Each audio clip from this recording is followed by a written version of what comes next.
Assalamualaikum warahmatullahi wabarakatuh. Hai, halo anak-anak semuanya. Berjumpa lagi bersama Ustazah Diva di kelas 2 dalam pembelajaran tematik. Nah, anak-anak, bagaimana kabar kalian hari ini? Semuanya sehat? Alhamdulillah.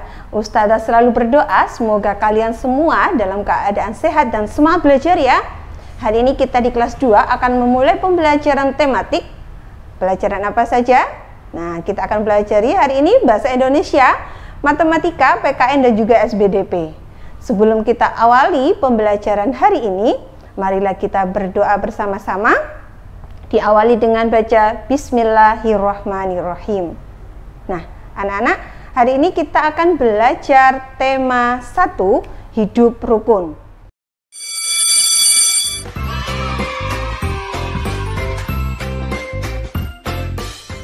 Nah, anak-anak, hari ini kita akan belajar modul 1 di tema 1, yaitu tema hidup rukun. Kade yang kita pelajari hari ini yang pertama ada bahasa Indonesia, kita akan belajar tentang ungkapan dan juga tentang kalimat ajakan. Lalu kemudian ada pembelajaran matematika, kita akan belajar tentang bilangan. Dan kemudian di pembelajaran PKN dan SBDP kita akan belajar hubungan antara simbol dan lambang-lambangnya yang berkaitan dengan pengamalan sila Pancasila, dan juga kita akan belajar tentang pola irama. Apa saja tujuan pembelajaran kita hari ini? Anak-anak bisa simak. Kita akan mempelajari bagaimana anak-anak bisa memahami kata ungkapan dan juga kata ajakan. Kemudian yang kedua, anak-anak mampu menjelaskan bilangan berdasarkan nilai tempat dan melalui benda konkret. Dan yang ketiga, anak-anak mampu mengidentifikasi makna lambang sila Pancasila dalam kehidupan sehari-hari. Dan untuk SBDP, anak-anak mampu membedakan bunyi panjang dan pendek sebuah lagu. Oke, sudah siap belajar hari ini? Kita akan belajar SBDP terlebih dahulu. Kita akan mengenal pola irama, lagu, bunyi dengan panjang ataupun pendek. Yuk kita nyanyi dulu bersama-sama. Ikuti Ustazah ya dari rumah ya.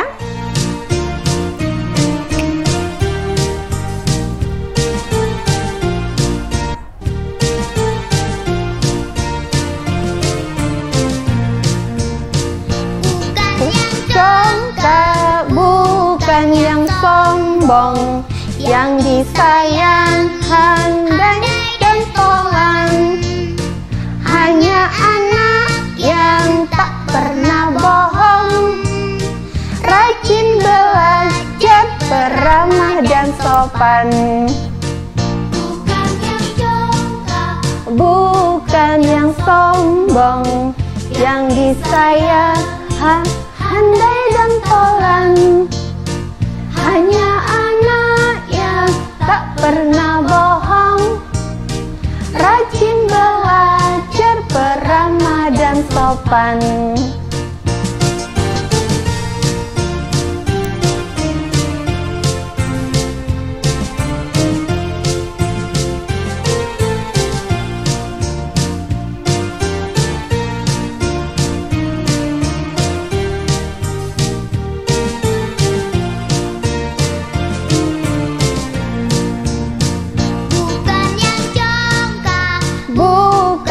Sombong, yang disayangi handai dan tolan. Hanya anak yang tak pernah bohong, rajin belajar, peramah dan sopan. Bukan yang congkak, bukan yang sombong, yang disayangi handai dan tolan. Hanya anak yang tak pernah bohong, rajin belajar, peramah dan sopan. Hanya anak yang tak pernah bohong, rajin belajar, peramah dan sopan. Oke, baik, semuanya tadi sudah bersemangat bernyanyi bersama-sama. Nah, dari lagu tadi, peramah dan sopan, kita belajar bunyi irama pendek dan juga panjang. Nah, anak-anak untuk menentukan lagu-lagu atau irama yang pendek ataupun panjang bisa anak-anak amati di sini.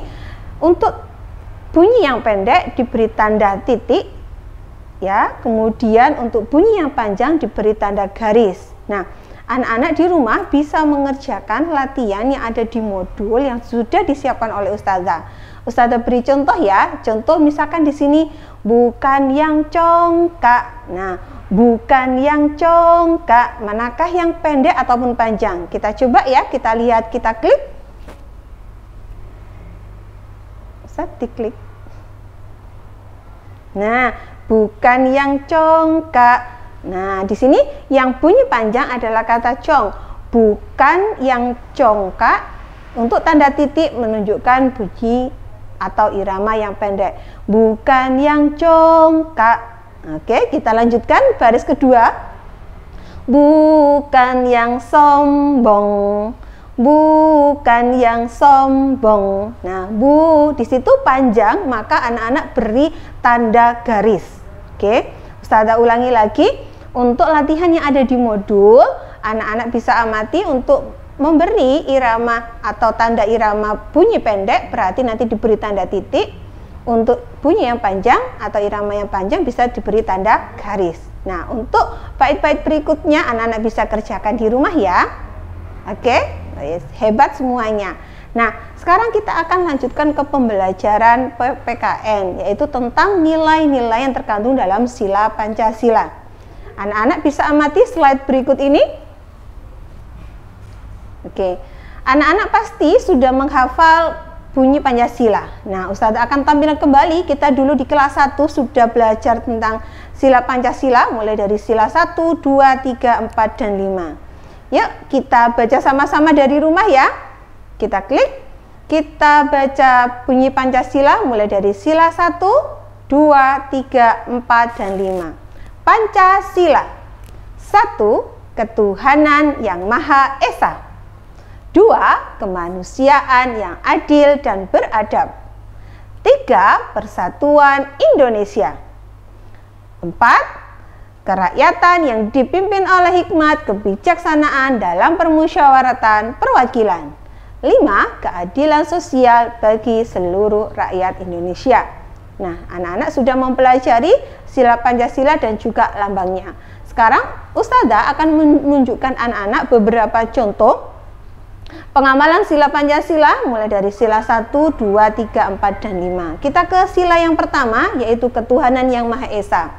Anak-anak bisa mengamati, di sini ada beberapa contoh yang Ustazah berikan. Ketuhanan yang Maha Esa, contoh dalam kehidupan sehari-hari kita adalah 1. Rajin beribadah. Kemudian anak-anak juga rajin berdoa. Dan yang ketiga adalah menyayangi makhluk ciptaan Allah. Seperti kita menyayangi tumbuhan, kita menyayangi binatang. Itu adalah bagian dari sikap yang mencerminkan pengamalan sila Pancasila, yaitu sila yang pertama, ketuhanan yang Maha Esa. Nah, sekarang kita lanjutkan sila yang kedua, yaitu kemanusiaan yang adil dan beradab. Contohnya apa saja? Anak-anak bisa lihat di sini. Senang menolong teman, kemudian menghormati guru atau menghormati orang tuanya, dan juga anak-anak bisa saling membantu kepada sesama. Tolong menolong, memiliki rasa kemanusiaan, yaitu sesuai dengan sila yang kedua, kemanusiaan yang adil dan beradab. Kita lanjutkan ke sila yang ketiga. Nah, sila ketiga, persatuan Indonesia. Apa saja contoh atau sikap yang mencerminkan pengamalan sila Pancasila sila ketiga? Anak-anak bisa amati beberapa contoh yang Ustazah berikan. Di sini ada beberapa contoh. Yang pertama, di sini ada bermain bersama teman-temannya, rukun, ya, tidak ada pertengkaran. Kemudian juga ada kerja bakti, piket bersama. Termasuk juga di sini ada contoh yang ketiga, rukun bersama teman-temannya, berbeda jenis dari suku, ras, agama, tetap hidup rukun. Ini adalah salah satu beberapa contoh dari pengamalan sila ketiga persatuan Indonesia. Oke, next ada beberapa lagi contohnya. Di sini juga ada gotong royong, kemudian nasionalisme dengan kegiatan upacara, mengikuti upacara setiap hari Senin atau kegiatan nasional lainnya. Nah, sekarang yang keempat, kerakyatan yang dipimpin oleh hikmat kebijaksanaan dalam permusyawaratan perwakilan. Contohnya apa saja Ustazah? Ustazah beri contoh ada beberapa. Kita simak. Nah, di sini ada musyawarah bersama teman ketika menentukan tugas bersama-sama. Kemudian musyawarah pemilihan ketua kelas atau ketua kelompok. Bisa juga bebas berpendapat ketika diskusi. Nah, sekarang kita ke sila kelima. Keadilan sosial bagi seluruh rakyat Indonesia. Apa saja contohnya? Anak-anak bisa simak di sini. Nah, keadilan sosial bagi seluruh rakyat Indonesia. Yang pertama di sini ada bermain bersama teman-teman harus sportif. Sportif itu anak-anak tidak, kalau kalah menang itu tidak sampai ada terjadi pertengkaran. Kalau bermain atau misalkan lomba tidak boleh berbuat curang, harus sportif ya, bersama teman-teman tetap rukun bermain maupun belajar. Begitu juga di sini contoh berikutnya. Nah, seorang ayah memberi hadiah kepada dua anaknya dengan anak-anak tidak memilih atau tidak pilih kasih, tapi bersikap adil. Termasuk juga ketika ustazah bersama anak-anak kita harus bersikap adil, memberi sesuatu ataupun memberi hak anak-anak untuk berpendapat juga harus adil. Nah, tadi kita sudah belajar contoh-contoh pengamalan sila Pancasila mulai dari 1, 2, 3, 4, dan 5. Anak-anak nanti next bisa melihat slide berikutnya. Di modul anak-anak di sini sudah ustazah berikan tabel. Anak-anak bisa mencari contoh-contoh lainnya. Jadi anak-anak nanti tuliskan. Misalkan di sini ya, Ustazah kasih contoh yang pertama, sila pertama lambangnya apa? Nah, ini anak-anak sudah belajar. Ini ditulis lambangnya, kemudian contoh pengamalan sila dalam kehidupan sehari-hari, ditulis satu saja contoh. Oke, nanti sila kedua, 3, 4, dan kelima juga sama. Anak-anak bisa kerjakan di modulnya di rumah masing-masing. Nah, gimana anak-anak? Sudah paham untuk pembelajaran SPDP dan PKN hari ini? Ustazah lanjutkan di pembelajaran materi berikutnya, yaitu bahasa Indonesia dan matematika. Oke, nah, sekarang kita ke matematika ya anak-anak ya. Kita lanjutkan di pembelajaran matematika tentang bilangan.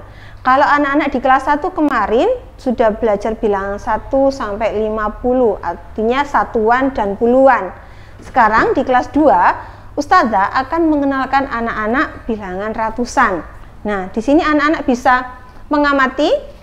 Ustazah punya gambar di sini ada gambar tumpukan balok atau kemudian ada juga di sampingnya sama dengan jumlah yang berbeda dan ada 1. Nah, di sini anak-anak bisa mengamati kelompok ini berjumlah 100. Jadi tumpukan kubus ini kalau dihitung setiap satu jajar seperti ini jumlahnya 10. Nah, 10 kubus ada 10 jajar sini, ini satu kelompok dihitung 100 nilainya. Lalu yang kedua, nah ini ada 2 kelompok kubus, jumlahnya 2, 20, dan juga ada 1. Maka nanti anak-anak bisa menjumlah 100 ditambahkan 20 ditambahkan 1. Oke. Jumlahnya adalah 121. Sudah bisa dipahami? Ustazah akan simpulkan ya. Coba anak-anak di sini bisa mengamati lagi supaya semakin paham. Jadi dari contoh yang Ustazah berikan di sini 121 ini loh, dari mana sih? Nah, yang pertama dari gambar yang bisa anak-anak amati, benda konkret tadi ada 100 kubus, terus kemudian 20 atau 2 jajar kubus dan ditambahkan 1. Di sini terdiri dari 100-an. 100-an itu dari 100 gambar yang ujung tadi ya. Kemudian 20-an itu dari bilangan ini 20. Terus kemudian 1 satuan ini berasal dari angka 1 atau jumlah benda 1.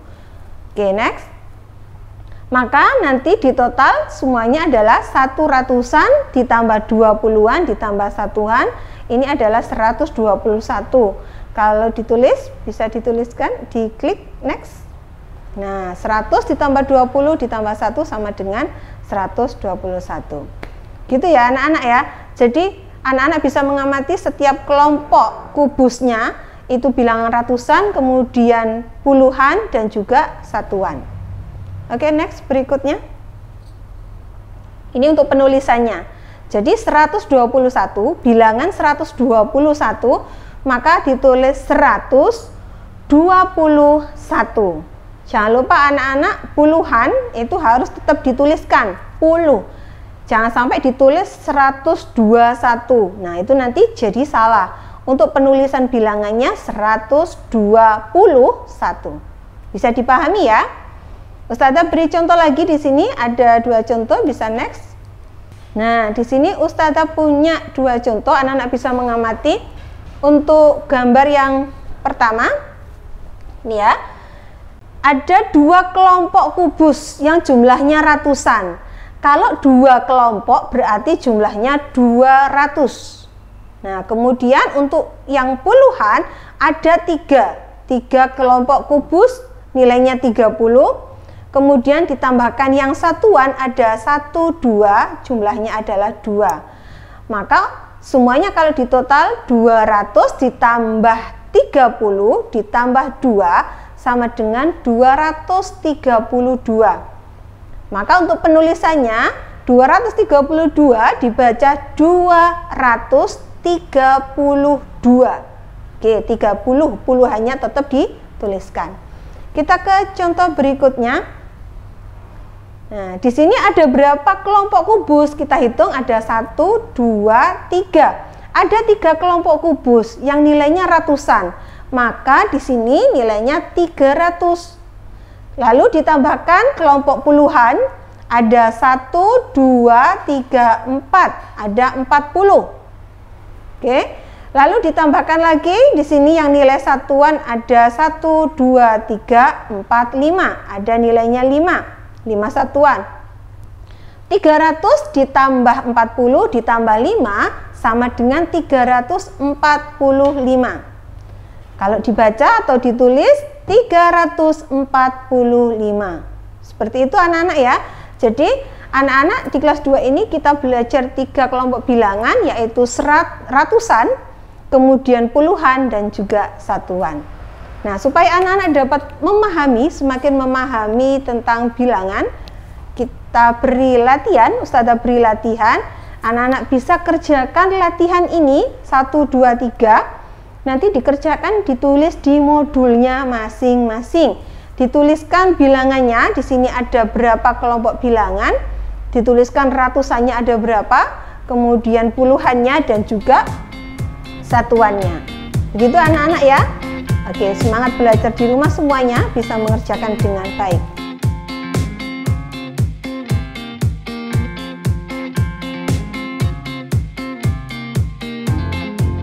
Nah, anak-anak, kita lanjutkan di materi berikutnya, yaitu materi bahasa Indonesia.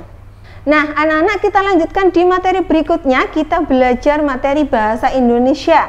Kita belajar tentang apa? Tentang ungkapan dan juga kalimat ajakan.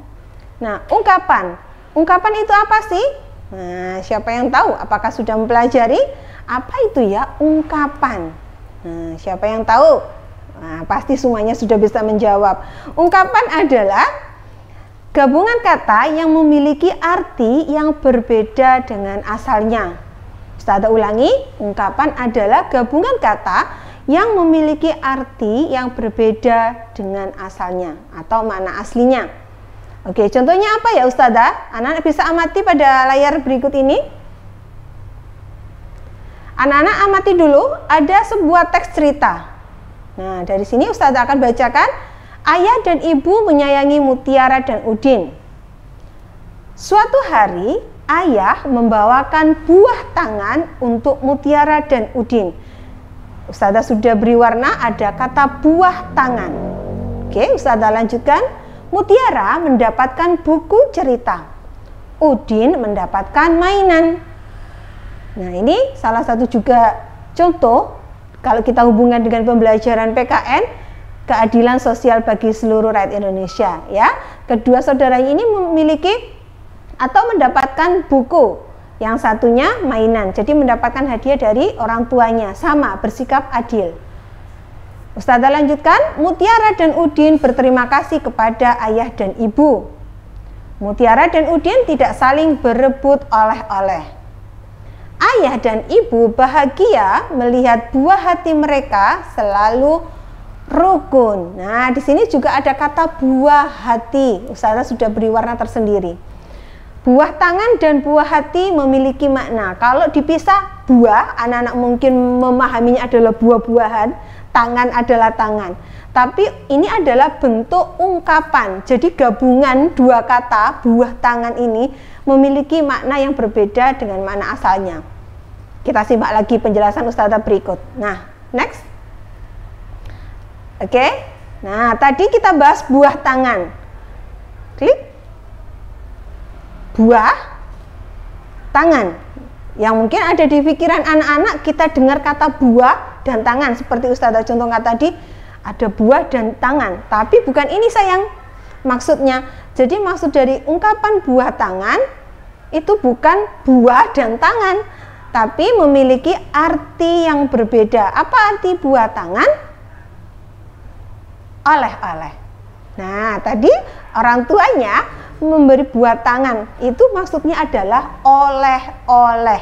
Tadi Mutiara dan Udin mendapatkan oleh-oleh yang sama-sama kesukaannya. Oleh-oleh yang pertama, Kak Mutiara mendapatkan buku cerita, terus yang Udin mendapatkan oleh-oleh mainan. Nah, sekarang kita ke beberapa contoh berikutnya. Ada buah hati. Nah, tadi yang Ustazah beri garis bawah ya, buah hati itu sama dengan anak. Ada contoh apa lagi ya? Kita lihat ada rendah hati. Rendah hati itu sama dengan bersifat atau sikap tidak sombong. Kemudian ada lagi contoh berikutnya, tinggi hati. Ini sama dengan besar kepala atau sombong. Jadi bukan hatinya rendah pendek gitu ya, tapi memiliki arti yang berbeda. Ini adalah contoh dari ungkapan. Gitu ya saya ya, bisa membedakan ungkapan dengan kata aslinya, yaitu gabungan kata yang memiliki makna yang berbeda dari asalnya. Oke, ya kita simak materi berikutnya, yaitu tentang kalimat ajakan. Kalau kalimat ajakan ini anak-anak sudah mempelajari di kelas sebelumnya atau di jenjang berikutnya waktu kelas 1. Ingat, ketika kalimat ajakan tidak terlepas dari kata apa saja. Masih ingat semuanya? Ya, betul. Jadi ada kata ayo, mari, dan yuk. Nah, ini adalah kata yang menunjukkan kalimat ajakan. Nah, anak-anak bisa amati di percakapan berikut ini.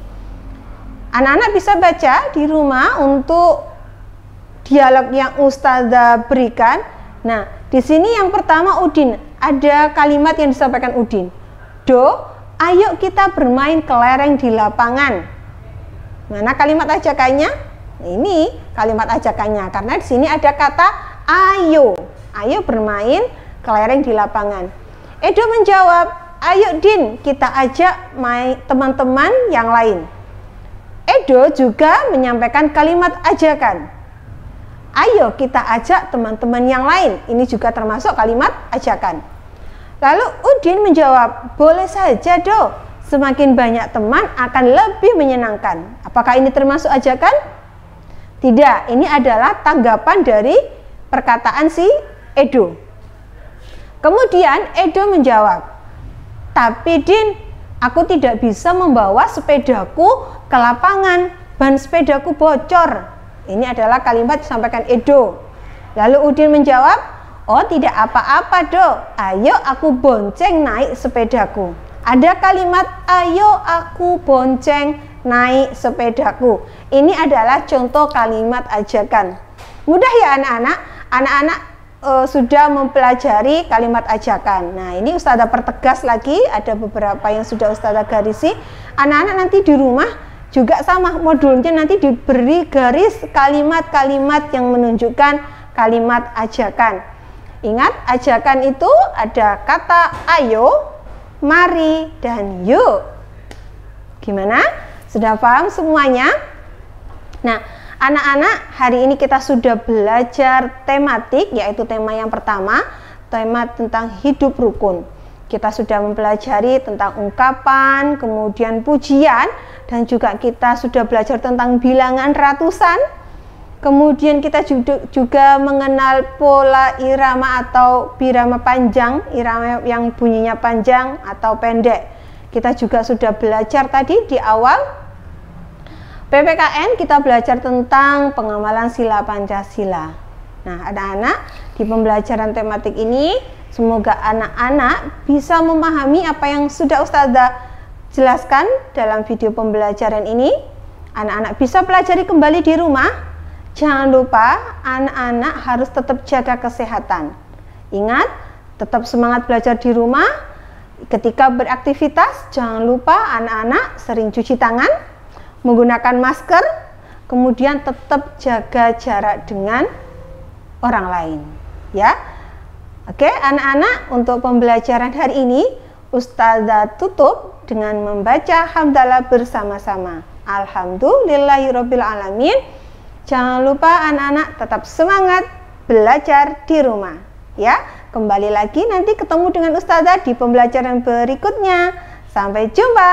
Assalamualaikum warahmatullahi wabarakatuh. Dadah anak-anak. Semangat semua.